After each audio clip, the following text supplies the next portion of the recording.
इस वीडियो में हम लोग बात करने वाले हैं इंडोमेट्रियल पॉलिप के बारे में। समटाइम्स हम इसे यूट्राइन पॉलिप भी कहते हैं। इंडोमेट्रियल पॉलिप एक बेनाइन लोकलाइज्ड ओवर ग्रोथ है। किसका ग्रोथ है? तो इंडोमेट्रियल सेल्स का। जिन सेल्स से इंडोमेट्रियम बना है उन सेल्स में ओवर ग्रोथ होता है और इंडोमेट्रियल पॉलिप बन जाता है। देखिए, मैं आप लोगों को आसान लफ्ज़ों में समझाने की कोशिश करता हूँ। इंडोमेट्रियल पॉलिप को समझने से पहले आपको इंडोमेट्रियम के बारे में समझना होगा कि इंडोमेट्रियम है क्या। जैसा कि हमें पता है, बच्चेदानी अंदर से खोखली होती है और ये जो बच्चेदानी का खोखलापन है ये एक लेयर से रैप रहता है, सराउंड रहता है। ये लेयर बच्चेदानी की सबसे निचली लेयर होती है और इस लेयर को हम इंडोमेट्रियम या इंडोमेट्रियल लाइनिंग कहते हैं। ये जो लेयर है, ये जो परत है, ये दो लेयर की बनी होती है, आउटर लेयर, इनर लेयर।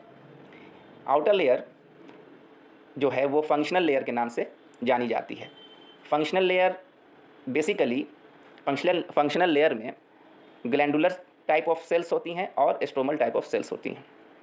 ठीक है, आउटर लेयर को हम फंक्शनल लेयर कहते हैं जिनमें ग्लैंडुलर सेल्स होती हैं, स्ट्रोमल सेल्स होती हैं। ग्लैंडुलर सेल्स क्या होती हैं ये आप समझ लीजिए। वैसी सेल जो कुछ निकालती है, कुछ सिक्रीट करती है, चाहे वो एंजाइम हो, हार्मोन हो, म्यूकस हो, कुछ भी वो निकालती हो, प्रोड्यूस करती हो, वैसी सेल्स को हम ग्लैंडुलर सेल्स कहते हैं। ठीक है, तो और जो दूसरी लेयर है बसल लेयर, इसका काम ये है कि ये फंक्शनल लेयर जब झड़ती है ना तो बसल लेयर फंक्शनल लेयर को फिर से जनरेट करती है, क्योंकि बसल लेयर में स्टेम सेल्स होते हैं जो फंक्शनल सेल को प्रोड्यूस करते हैं। मेंस्ट्रुएशन साइकिल के दौरान फंक्शनल लेयर जो है वो थिकेंड होती है और जैसे ही ये पीरियड हो जाता है, मेंस आ जाता है, वो लेयर फंक्शनल लेयर धीरे धीरे नॉर्मल साइज़ में पतली हो जाती है। तो फिर से जब नया साइकिल चलता है तो ये बसल लेयर जो है फिर से फंक्शनल लेयर को मोटी करती है। मतलब बसल लेयर ही फंक्शनल लेयर को जनरेट करती है, ये काम है। क्यों करती है? बसल लेयर के अंदर स्टेम सेल्स होती हैं जो फंक्शनल सेल्स को बनाती हैं। समझ रहे बात? तो हमें क्या पता चला? इंडोमेट्रियम में दो लेयर होती हैं, फंक्शनल लेयर और बसल लेयर।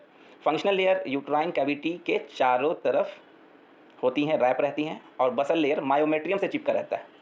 ठीक है, बसल लेयर नीचे में है ना, तो मायोमेट्रियम से चिपका रहता है। ऊपर में कौन है? फंक्शनल लेयर, वो यूट्राइन कैविटी के चारों तरफ रहता है। ठीक है, पॉलिप क्या होते हैं? पॉलिप ज़्यादातर केस में कैंसरस नहीं होते हैं, very low potential for malignant transformation होता है इसमें। 40 से 50 साल की औरतों में जिनका मासिक लगभग चला जाता है उन लोगों में ज़्यादा होता है। चाइल्ड बियरिंग वोमेन में ये पॉलिप कम होता है, ज़्यादातर 40-50 साल की उम्र की औरतों को होता है। ज़्यादातर केस में इंडोमेट्रियल पॉलिप बसल लेयर से जनरेट होते हैं। जो स्टेम सेल वाली लेयर है, नीचे वाली बसल लेयर जिसको हम लोगों ने कहा है, उस लेयर से जो है इंडोमेट्रियल पॉलिप या यूट्राइन पॉलिप जनरेट होता है। ठीक है, एक्सपर्ट का ये मानना है, हालांकि एक्सपर्ट बहुत ज़्यादा क्लियर कट नहीं है, लेकिन ये मानना है उन लोगों का कि बढ़ती उम्र बढ़ने के साथ साथ बॉडी में जो है वो लगातार हार्मोनल लेवल्स में चेंजेस होते हैं। ठीक है, ये हार्मोनल लेवल्स में जो चेंजेस होते हैं उनकी वजह से पॉलिप वजूद में आ जाता है यूट्रस के अंदर। ठीक है, तो उम्मीद करता हूँ कि ये वीडियो आप लोगों को समझ में आया होगा। अगर कोई क्वेरी है, कोई सवालात हैं तो आप हमसे कमेंट में पूछ सकते हैं, और अगर और इस पे थोड़ा एक्सटेंडेड वीडियो बनाने की बोलेंगे तो बनाएंगे हम।